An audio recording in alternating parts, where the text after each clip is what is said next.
All right, happy New Year, everybody. Dan, we're on. So you're Juan, gonna get it. how you doing? Yeah, you go ahead and rip, guys. Sorry, I was trying to unmute on my phone, but yes, thank you guys for doing this. It's recording. The floor is yours. You can wrap it up. If you need me, I'll be here. Awesome. Thank you, Frank. So yeah, happy New Year to you all, guys. And well, Dan and I we don't have anything specifically planned, but we're gonna go through basically things that on our career, how it has adapted and changed throughout the year. So just to let you know a little bit about story. So we both Dan actually started before I did, and I was looking up to Dan on how he was selling a lot of final expense, mortgage protection, and all that. And I started in 2020 doing the same thing, and then just like everybody else, we were going in homes. We were trying to make the best out of everything that we had, and we were buying leads, and as everything normal, spending a lot of on leads and selling, and chargebacks as usual on final expense more than the mortgage protection. And but mortgage protection, one of the things is the leads are so expensive, so we were kind of like that. The profitability was there, but it wasn't as much.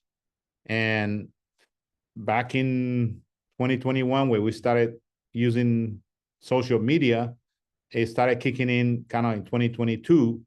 And I think in March of 2022, that's when we basically had the first IUL leads coming through organically. And then so that changed kind of our careers. So IUL has been kind of like a process. It has been, but now Dan and I, we're buying leads. We're not specifically relying just on organic leads. So just like you guys buy leads for final expense and mortgage protection, we buy leads for IULs. There's great leads out there for IULs, and they're basically less expensive than the ones that we buy for mortgage protection. And size of the sale on IUL is much bigger. Profitability is higher, and persistence is higher. So that's what we decided to stay 100% virtual and in IULs. Is that correct, Dan? Yeah, well, I couldn't have said it better. And it's funny how all this stuff here works in terms of like where you're getting to. And when I came in, I was working a little bit before you, and now we're joining forces, and I'm working with you on that end, which is very exciting. But yeah, for anyone on here, if you don't mind, just like drop in the comment section if you've been here under 6 months or over 6 months. Just put like a 0 if it's been under 6 months, and a 1 if it's been over 6 months. So that way Juan and I kind of have an idea of what your experience is, and the better that we know the experience, the better we'll be able to kind of give you guys some ammunition to run on the IUL side of things. Cool, sweet. There's a lot of messages coming in. Appreciate you guys. Thank you. That's awesome. Yeah, that's a lot of people that less than 6 months. That's great.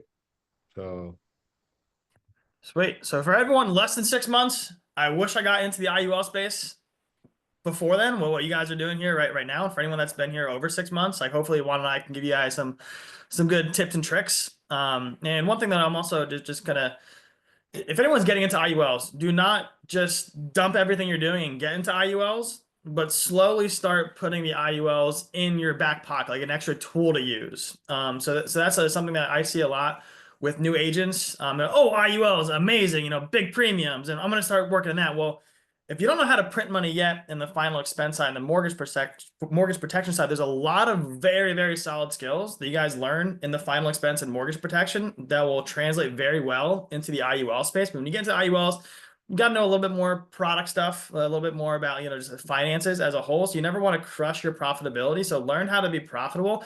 And then once you are very profitable in the final expense, mortgage, just term, basic whole life, then start adding the IUL to your mix. Like maybe you start learning more about IULs, start reading some books, listen to people on social media, on YouTube, how the IUL works.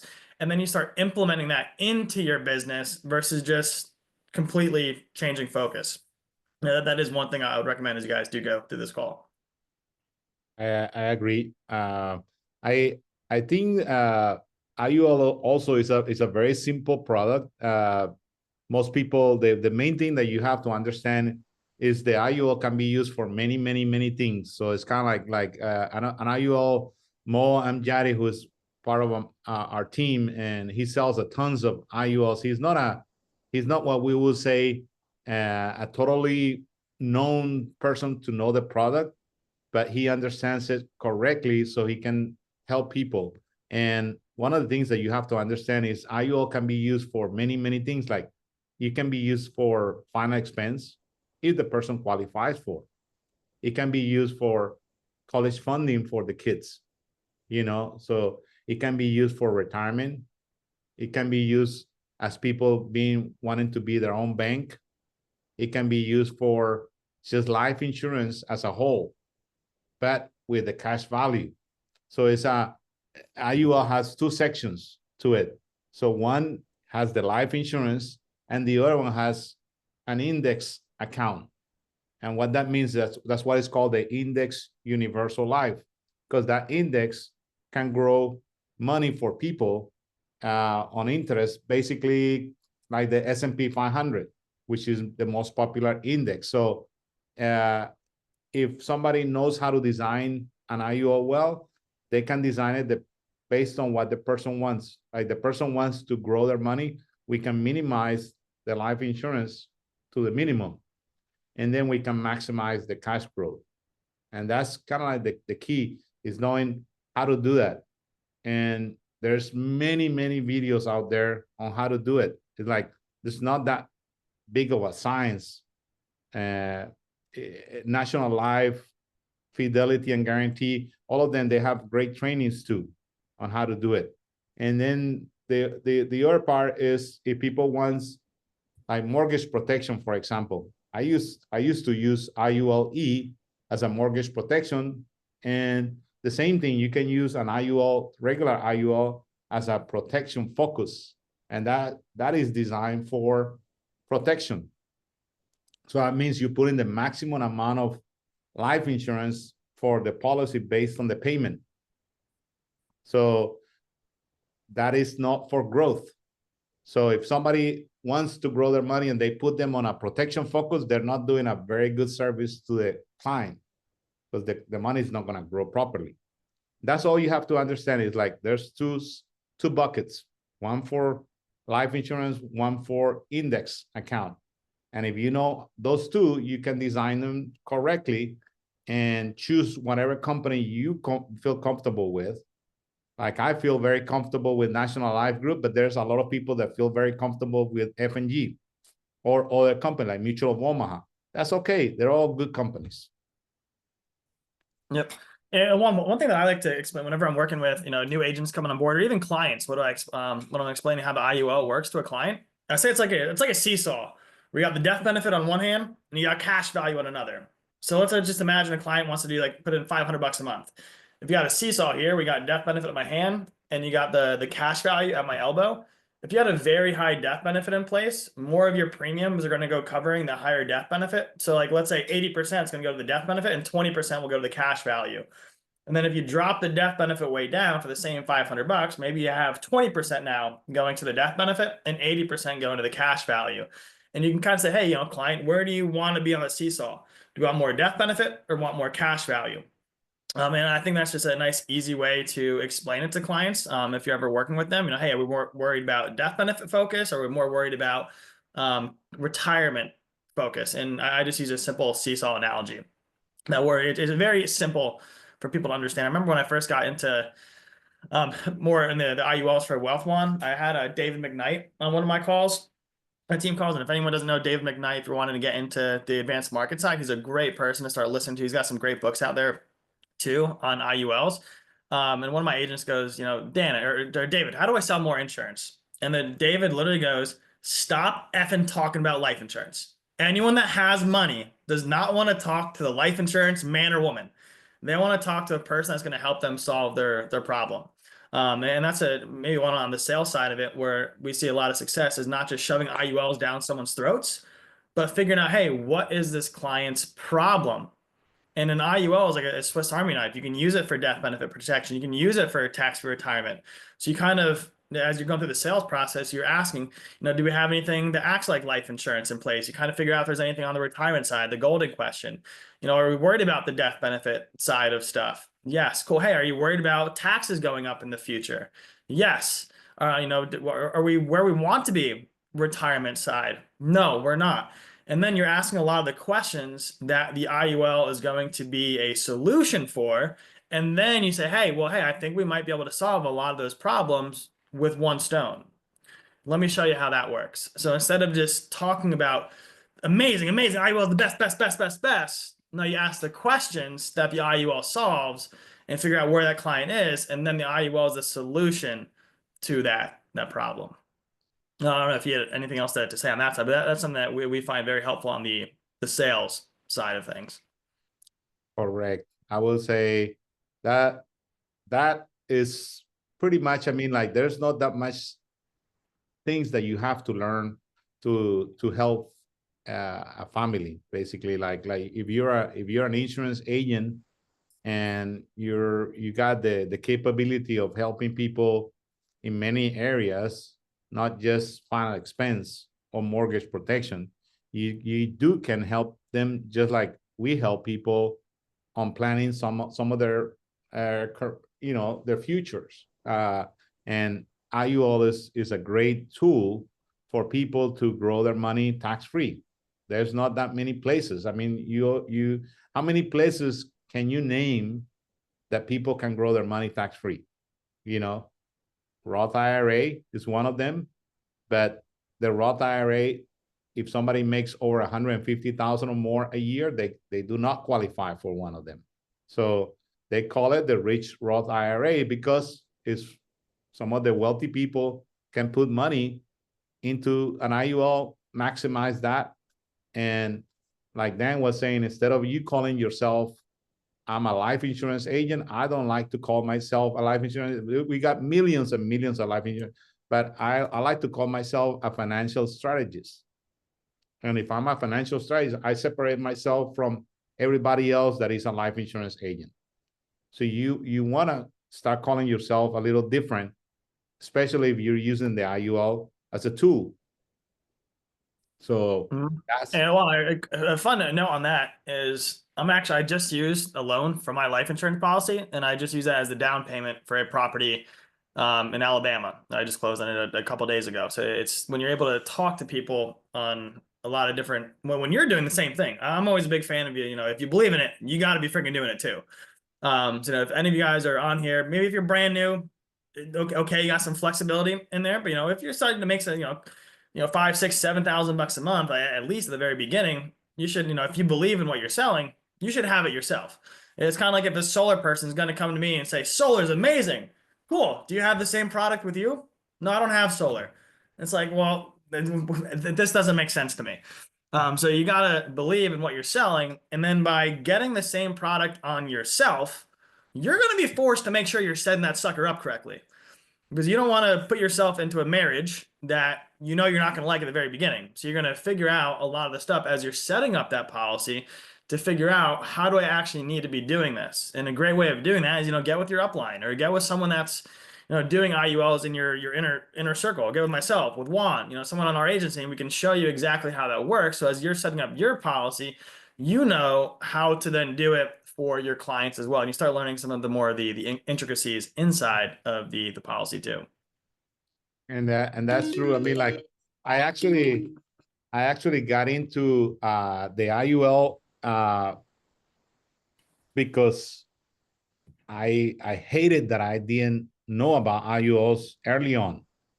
I was kind of like so pissed off that I found out about IULs in my 50s. And no one told me about it. I had term life and some of them expire. And a couple of them are about to expire. And so I got my first IUL at 57. And then at 58, I got my second IUL. So it's kind of like I got him in my late years. they're more expensive, but I'm building cash value in my IUL while I couldn't do that in a term life. If I would have done that in my 40s or in my 30s, I would have a ton of money right now, tax-free. Like Dan was saying, he pulled out money to buy a property. I did the same thing last week. I pulled out $25,000 for a down payment on a property. It's kind of like, you can do that. And the interest rate on that is so low, much lower than a bank, while you're making money on your money. So it's actually, sometimes you end up making interest on the loan. No way you can do that in a bank. So you become your own bank. It's a beautiful thing. Like at my age, I wish I would have learned that when I'm looking at some of you guys' pictures, and most of you look a lot younger than I am. And I get pissed off at that. I say, I wish I would have been you guys' age when I found out this, because then I will be ahead of the game. So don't take this for granted. Because if you're making $5,000, $6,000 a year, you can put $500 away. You're gonna have a great tax-free retirement in the future. That's what Dan is doing. He's a young guy. He's like, how old are you, Dan? Not that young. I mean, 31. Yeah, you're super young, like super young. Like he's 31. He's already got, he's a millionaire, but he's gonna become a multi-millionaire because he's doing the right thing. He's putting money away. He's making money. He's investing into other things. Like the IUL is a great tool for you to keep money, but then invest that money for things like real estate, things that you want to buy and make more money. That's amazing. All you guys need to be doing that. Like you will regret when you're 60, like me, if you don't do it. Okay. Yeah, it's crazy. I look at a lot of like finance stuff and investing stuff, and obviously, as insurance agents, we're not able to, unless you have your Series 6 and 7 stuff, we can't actually tell people where to invest their money, or you're going to lose your license. And if you ever call an IUL an investment and some Karen gets after you online, you will also lose your license or get in trouble. So we can never call this an investment, but it's just stuff that I like to do all the time, just like in my spare time, is like look like Juan, how money actually works. And IULs are really cool when you start learning how money actually works. A lot of the rich people, Grant Cardone's, a lot of you guys should know Grant Cardone's. He's a real estate mogul. He uses debt and other people's money to go print more real estate. Well, people like Ray Kroc and Walt Disney, they use the same concept with life insurance policies. What I just talked about, borrowing from my life insurance contract to purchase an investment, the money's now growing in two different places. So like, let's say I had 100K sitting inside my life insurance policy, and I take out 20K to go put let's say a down payment on a house. Well, let's say the loan cost me 5% to do that. But when I go buy this property, that's going to make me 15% cash over cash. So I'm taking 5% to go print 15%. So that's one place my money's working, outside in a different investment. But then also number two, like let's say the loan's at 5%, but I see a 7% growth inside my IUL. Well, I'm still making quote unquote 2% inside the IUL contract plus an extra, 10% outside of the IUL. Well, that extra couple percentage points is a big freaking deal when it comes to the longevity of your retirement. And for anyone in here, just in terms of personal development, make sure you're investing into something, whether it's an IUL, Roth IRA, some type of an investment. There's a crazy stat out there. If you wait, like let's just say you're doing $200-300 a month, nothing, where nothing's going to get you to where you want to be, but a great start. If you waited just 5 years to start and you still retire at the same, let's say 65 years old, you're going to have 35% less in your retirement portfolio just by starting 5 years later, which is absolutely crazy. And especially as you show some of this stuff, Juan, to the clients we're working with, like, hey, if you just start small, it might not be where you need to get to, but if you just waited a little bit, you're going to be years behind. There's an analogy or an example we did. It was like over 5 years, a client would have put in like just like $30,000 less, but have a couple $100,000 less when they get to the retirement age in terms of what they can do. I saw Depot just pulled out to buy land and invest in crypto, which is amazing. Right. Yeah, like that exactly. Like a lot of the people that are like, I started following Depot early on, and he was posting beautiful content about IUL. I thought he knew a whole lot about IULs. The way he looked, the way he talked to, and the way his content is, I thought maybe he's been in the insurance business for like 20 years. And long and behold, he was an FFL agent, and he was only started like 6 months before me. It's like in IUL, so it was kind of like you can learn the IUL very quickly. Now, can you become a content creator like Dan Chernati or Deepo? Maybe not, but you can become a copy creator or a duet creator like me. You know, so you can do things that you replicate what other people are doing. You know, so you don't have to be a content creator, but post things about if you wanna talk about IULs on your social media. If you have a lot of traction, great. If you don't have a lot of traction, start getting some traction. But at the same time, start buying leads. I mean, like people say, how do I get started on IUL? Just like you got started with mortgage protection, just like you got started with final expense, you buy leads. Where do I buy leads? If you don't have a good source, contact me. I'll give you the source that I buy my IUL leads from. Okay, that's not a problem. There's a ton of good IUL sources out there. They're basically all out there. They sell good IUL leads in English y en español. Okay, so that's not a problem.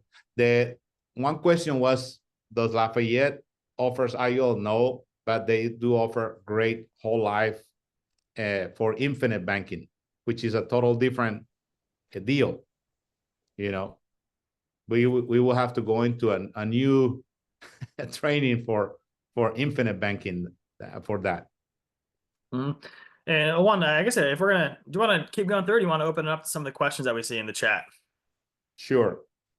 Dan, Well, Dan, I have a question that was pretty good. I wanted you guys to answer. I'm assuming that's the one from Brandon Finley, correct?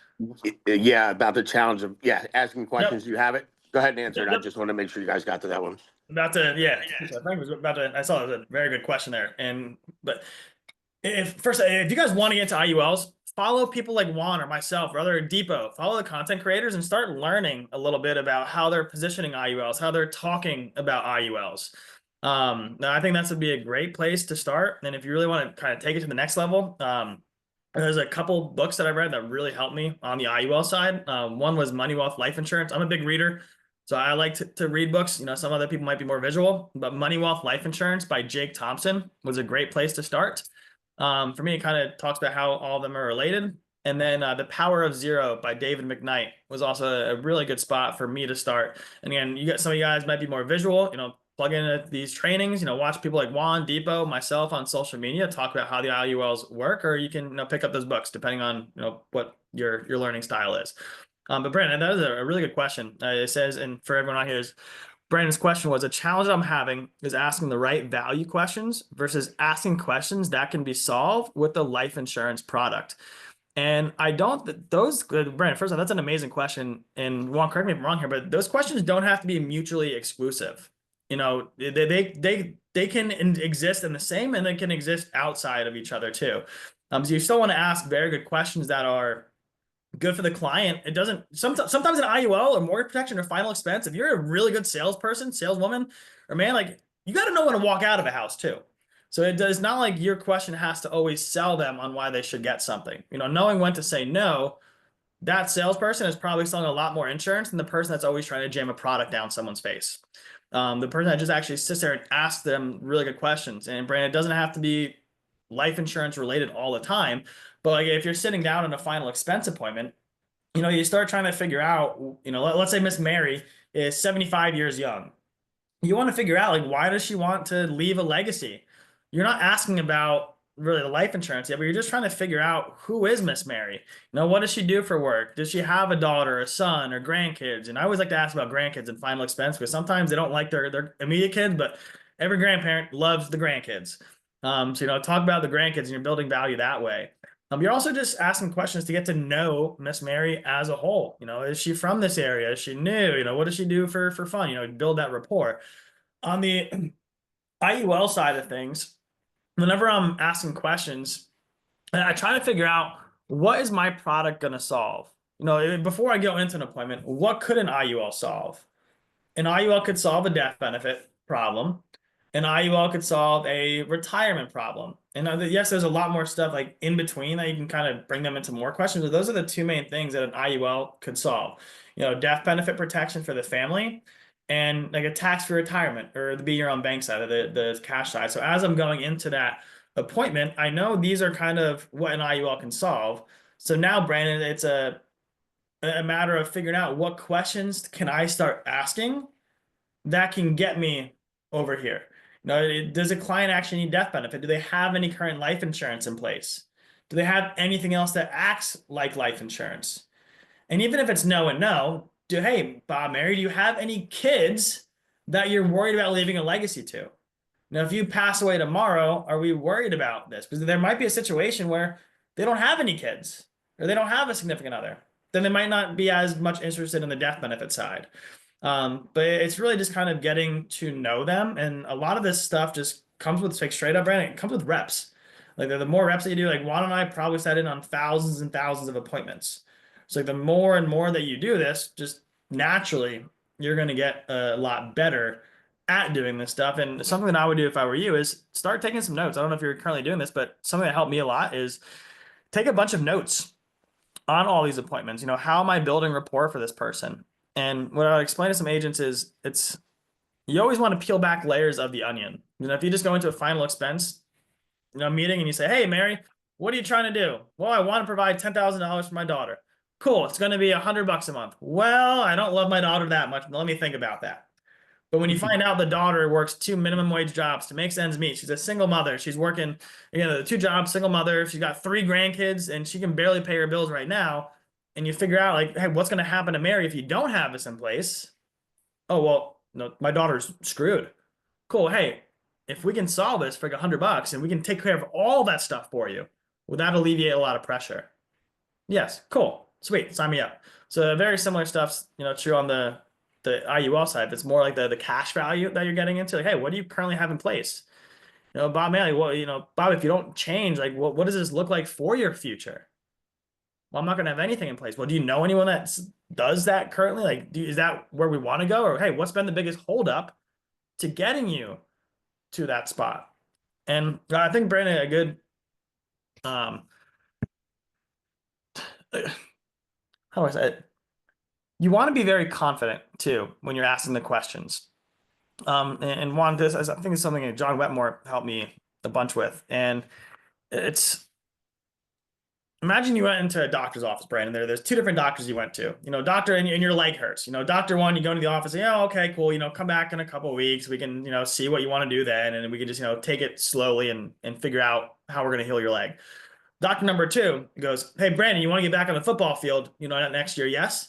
Cool. Hey, if we don't operate this week, you're not playing football ever again, because that problem's just gonna get worse and worse and worse. Do you want to play football again? Yes. Cool. Hey, we're booking an appointment to get you some surgery. And then doctor number 2 is asking questions that shows that you care about this person a lot. And I think that is, and I don't take a lot of time to answer this one question, but I think that's very, very important, is how you're asking the question and how you're caring about the person. Because if you're just in there to sell them an IUL, you ain't going to sell them an IUL. And you might make some money, but you're not going to be here for the long haul. Care about the person. Be confident. And Juan, is there anything you would add on that side?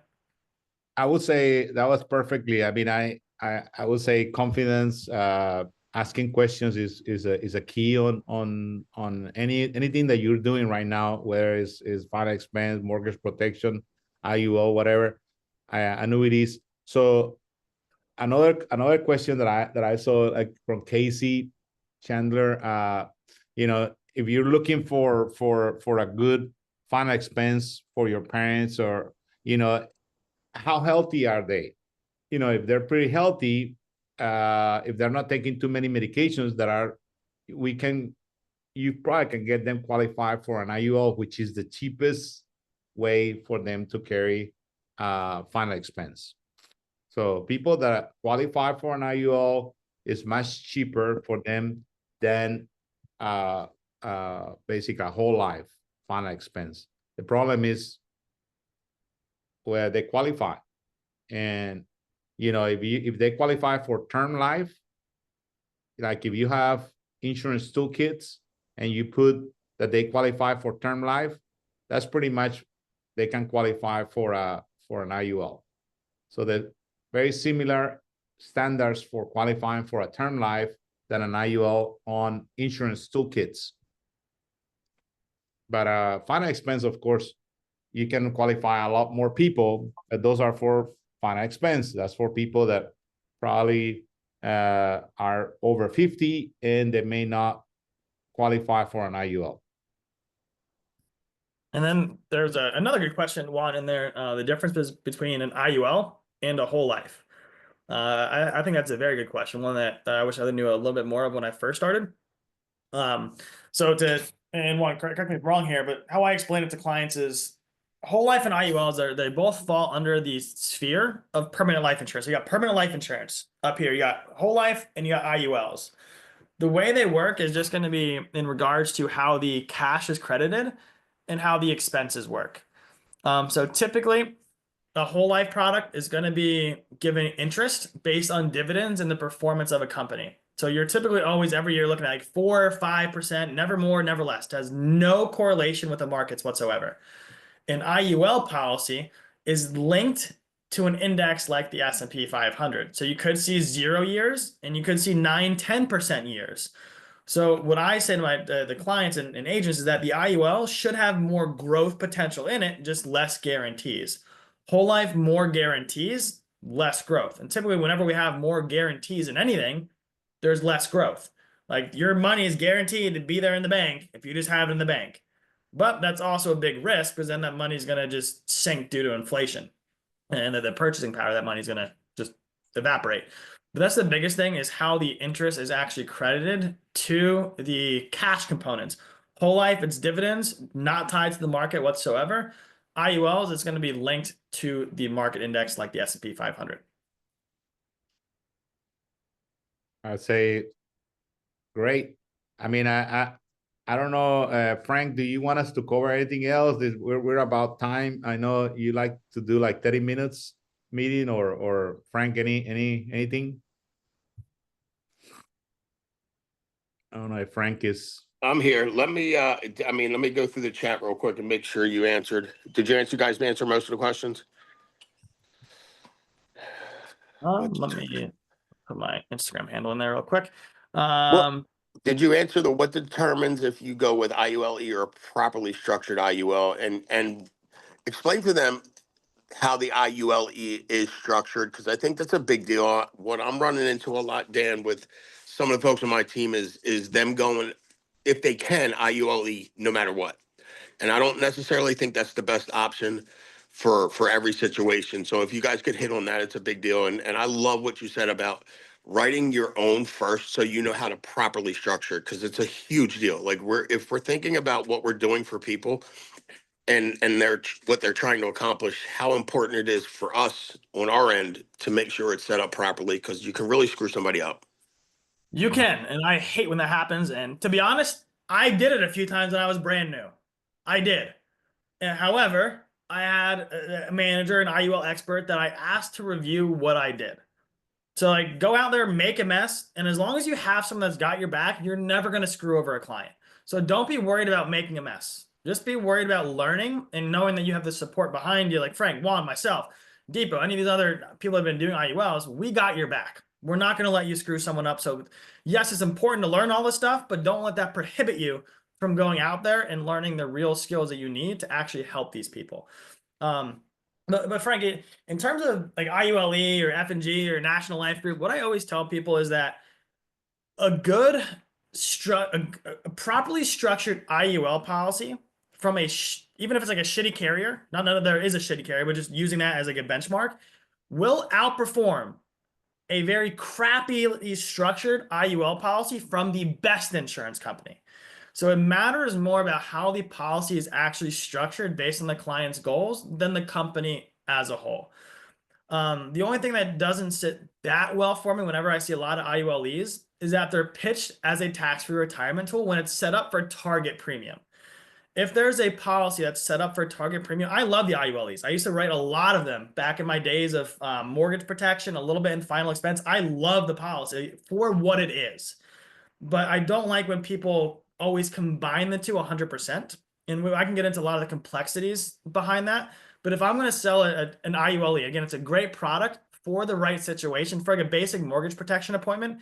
It's an amazing policy. And I'll say it has a cash component to it for emergencies. If you need it for emergencies, the money's there. But I'm never going to pitch an IUL when it's just the target premium for tax-free retirement, because it's not going to do what they think it's going to do. And us as salespeople, we can make it look like it's going to do all that. But when you actually learn how the IUL works, like the fees and stuff later on in life, it's not actually going to do that when you use the target premium. So I'd say, hey, it's a death benefit policy that has an emergency fund to it, if you ever need to use it for emergency funds. But the IULE can still be great if someone wants a tax-free retirement with it. You just have to set it up for the minimum death benefit, maximum cash value, not the target premium if someone wants to use it as a cash builder. And whether you're using level death benefit or increasing death benefit, that's a different conversation. But if someone wants to use it for a tax-free retirement, an IULE can still be a solid product if you set it up correctly.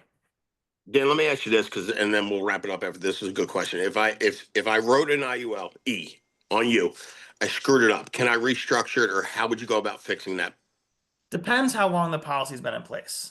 You can typically decrease the death benefit with a lot of the different insurance companies and try to help it. But if it's been like, it'll depend a little bit by company. If it's been like more than 60 to 90 days, you might just want to start a brand new policy. Because even though you can decrease the death benefit, Frank, how the fees work and stuff, the fees actually aren't going to change, even though the death benefit's lower. There's different components to what fees are with the policy, and the cost of insurance in the IUL at the very beginning is virtually none. So even though you're decreasing the death benefit, it doesn't decrease the fees that much. The main fees are still locked in based on the beginnings of it. So if I ever walk into a policy and I'm like, hey, client, this is what we currently have, here's our options. If we can keep going down this route, this. But if you're worried more about, building wealth in it, we probably just want to start fresh. You can stop funding that policy and you can have death benefit for the next 3, 4, 5 years. And then we'll just set up a new one for your tax-free retirement. So it depends where it's at. If it's very early on in the policy, the first 30, 60 days, you can just call them up and rewrite the policy. But if it's been longer than that, a lot of times it makes more sense to just write a new policy. That's kind of what I will say. I have the first one that I set up was an IULE for myself. I was super healthy, no medications. Then I was able to set up my second one, which is an IUL with National Life Group, which is the regular IUL for cash value, for minimum death benefit, maximum cash value, increasing, all these type of things that I wanted on my policy. And I was still very healthy, no medications. Then, 4 or 5 months later, I was in Denver with Zach Tradosky and the group, and then I had a heart attack. And gladly, I had my 2 IULs before that. So when people say, hey, let me think about it, I'll get with you for 6 months. Remember, 6 months later, they don't know what's going to happen. So do the best that you can to let people know if they want it, they need to get it now while they're healthy. Not if something can happen. I'm not approved for IULs anymore because I had a heart attack. I look healthy. I'm healthy, but that is in my record. Less than 2 years or 3 years ago, I have a heart attack. It's in my record. I'm taking medications. I'm doing this. I'm doing that. I don't qualify for that anymore. I'm gladly that I got it. Okay. So it can happen. Some other people, they get in a crash. That's it.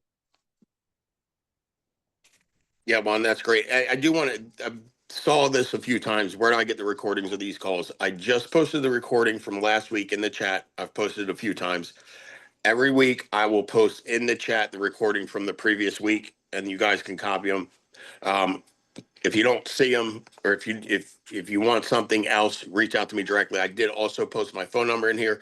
Guys, if you go to Gateway, which is familyfirstlife.com, that takes you to Gateway, and you look on the left-hand side, I think it's 2 or 3 from the bottom, it'll say ask a specialist. A lot of y'all are asking questions. We have a team of people in place to help you with this stuff. I think Juan is on that team, Jesse, Deepa. We have a bunch of folks on that team that help with IUL questions. We should get Dan on there as well because he's a beast. And annuity questions. You guys can reach out to Ask a Specialist with all of these questions you have, and we'll get them answered. Next week would normally be the Q&A session of this call, but Sean Ruggiero is going to be on next week to do an annuity training stuff, and he'll probably take some questions as well. So we'll do the Q&A the following week. But guys, we have the resources. All the questions you guys are asking are great questions.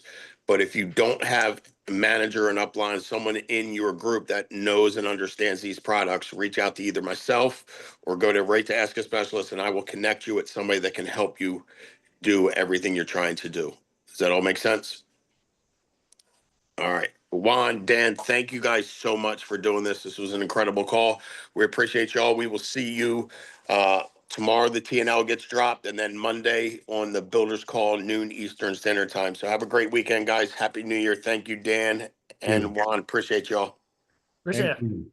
Very good.